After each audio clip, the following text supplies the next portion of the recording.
There's a moment in sports that has nothing to do with the score.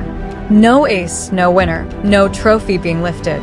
Just a young woman on a practice court mid-warm-up suddenly stopping dead in her tracks.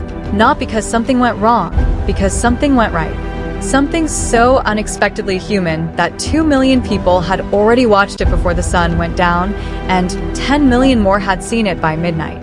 That's where the story begins. Not at the Italian Open, not on center court, on a quiet practice court at the Foro Italico in Rome. On a warm afternoon in May 2026, where a handwritten sign changed everything. Rome in May has a particular kind of magic to it. The clay courts at the Foro Italico are a deep burnt orange, the kind of color that looks almost too cinematic to be real.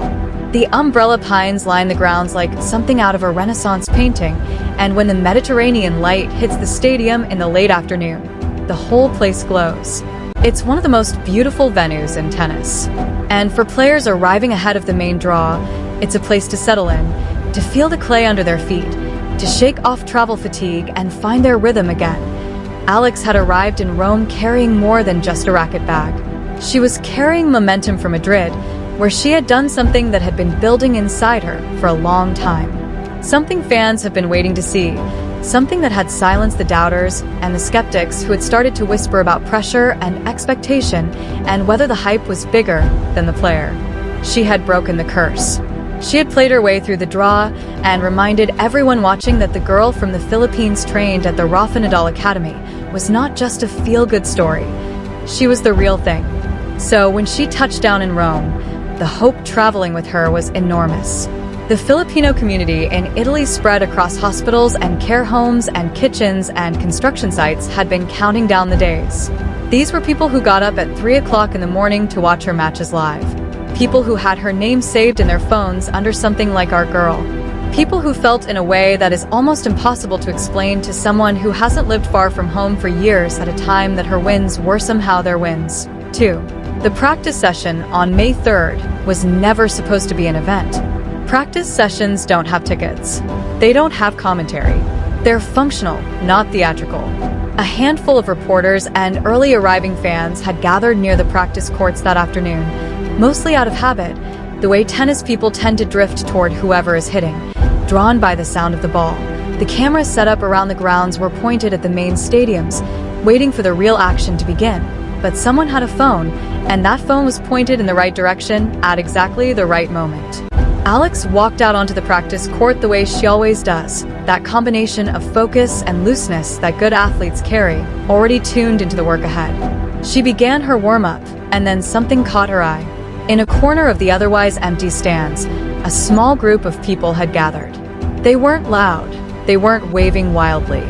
They were just there, the way Filipinos abroad often are, quietly present, carrying their love like something almost too precious to shout about. And one of them was holding a sign. Now, you have to understand something about that sign to understand why this story matters. It wasn't a billboard. It wasn't professionally printed. It was handmade, the kind of thing you make at home the night before with whatever materials you have. Marker on cardboard. A little uneven, a little imperfect, completely sincere. For words in Filipino, may pansit sabi. For anyone outside the culture, the confusion was immediate. The comment sections of the viral video filled up within hours with international fans asking the same question. What does noodles have to do with tennis? And the Filipinos in those comment sections, they answered. They always answer because explaining our culture to the world is something the Filipino diaspora has had to do for a long time, and they've gotten quite good at it. Here's what the sign actually meant. In Filipino culture, pansit, the noodle dish, is more than food. It's a symbol of celebration, of gathering, of welcome. You make pansit when something good happens. You make pansit when someone comes home. The phrase may pansit sabri doesn't just mean there are noodles. It means come over. There's something waiting for you. We're ready to celebrate you. You are not a stranger here. It's an invitation. It's a declaration that you belong somewhere, that there is a table with your name on it, that no matter how far you've traveled or how long you've been away, the door is open. That's what Alex saw when she stopped mid-warm-up and read those 4 words. She didn't see a tennis poster. She saw home. And her response was immediate and completely unguarded. She laughed. Not a polite smile, Not a controlled wave to the crowd. A full, genuine, eyes crinkled, head tilted laugh that came from somewhere deep and real. She pointed at the sign. She put her hand over her heart. And in that 15-second clip, that someone filmed on their phone and posted without any expectation of what would happen next, something cracked open. The woman holding that sign was named Maria, 34 years old, a nurse originally from the Philippines, living and working in Rome for 7 years. She had never met Alex, never spoken to her. She had only ever watched her from a distance on a phone screen, usually alone in her apartment after a long shift, feeling that particular ache that comes with loving something from far away.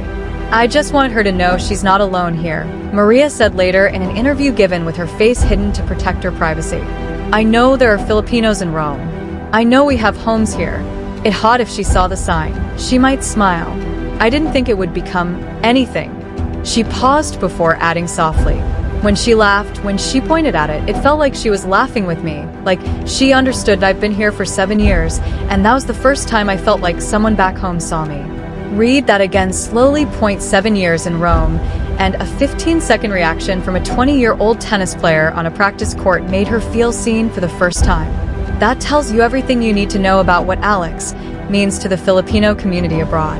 And it tells you something equally important about why this moment hit so differently than a match win or a ranking milestone ever could.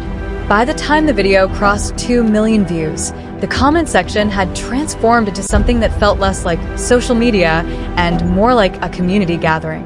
Filipinos from every corner of the world were pouring in. London, Dubai, Singapore, Canada, Hong Kong, New Zealand, Japan, Saudi Arabia, Australia, the United States. People who had nothing in common except the country they had left and the player they had claimed as their own. "I've been in London for 12 years. One person wrote, I haven't been home for Christmas in 5. But when I saw Alex laugh at that sign, I felt like I was home." Someone from Dubai, "I left when my daughter was 2. She's 10 now. I watch Alex's matches to feel connected to something. That sign made me cry." From Singapore, "I don't even like tennis that much. But I watch Alex because she reminds me of why I left and why I stay. She's our girl." These weren't comments written for likes or engagement. They were confessions, the kind of thing people say when something breaks through the surface and touches the part of them they've been keeping quiet. And Alex, reading those responses later, absorbed every single one. The press conference the morning after was supposed to be about tennis, opponents, strategy, play court preparation. The reporters who filed and had their notebooks open and their tennis questions ready. But the room had a different energy that day, and everyone in it knew it. The first question came from a Filipino journalist. Her voice was steady, but her eyes weren't. "Alex, what did you feel when you saw that sign?" Alex didn't reach for a diplomatic answer. She didn't deflect or give the kind of practice non-response that athletes sometimes use to protect themselves from getting too real in public. She just answered honestly. "I felt loved," she said. "I know that. Sounds simple, but it's the truth. I felt seen. I felt like I wasn't alone." She let that sit for a moment before continuing. When you're on tour, you're always moving, always arriving somewhere new, and leaving somewhere else behind. You don't get top-it-down routes. You don't get to feel like you belong anywhere for very long. She looked directly into the camera, not at the reporter asking the question, but through the lens at the people she knew were watching. "When I saw that sign, I remembered that I belong somewhere. I belong to the Philippines. And no matter how far I go, that never changes." The room went quiet in the way rooms go quiet when something true has just been said out loud. Then someone asked a lighter question. "What did you think when you first actually read it?" And Alex laughed again, the same laugh from the video. "Honestly, I got hungry. I hadn't even thought about pancit in weeks. And suddenly, I was standing there in the middle of my warm-up thinking about noodles." The room laughed with her, but then her expression settled back into something more serious, more considered. She said something that has been quoted and shared and returned to many times since, "If I can make an OFW smile for even a moment, if I can make them feel seen, that's worth more than any trophy." Let that land. She's 20 years old. She said that about a tennis match. Now, here's where the story takes a turn because Rome was not going to be Madrid. Rome was going to be something harder, and something in its own way more revealing. The Italian Open began. The Philippine flags were everywhere in the stands, draped over shoulders, painted on faces, waving in the warm Roman air. Maria was there with her friends. The sign raised again, this time without the element of surprise, but carrying even more meaning now that the world knew the story behind it. The chants of Laban Alex rolled through the grounds, and Alex walked out to play. Her first-round opponent was a qualifier, someone who had fought through 3 matches just to get into the main draw. Tough and dangerous precisely because she had nothing to lose and everything to prove. On paper, this was a match Alex was supposed to win. But something was wrong from the first game. Her movement, usually so quick and instinctive, looked labored. Her first serve, which in Madrid had been a genuine weapon, was landing inside the box barely half the time. The points she won felt hard-earned in the wrong way, like she was working twice as hard to produce half the result. The first set was over before the crowd had fully settled in. 6-2 to her opponent. The second set began, and the same story continued. At 3-0 down, Alex walked slowly to her chair. She leaned forward with her elbows on her knees and her head in her hands.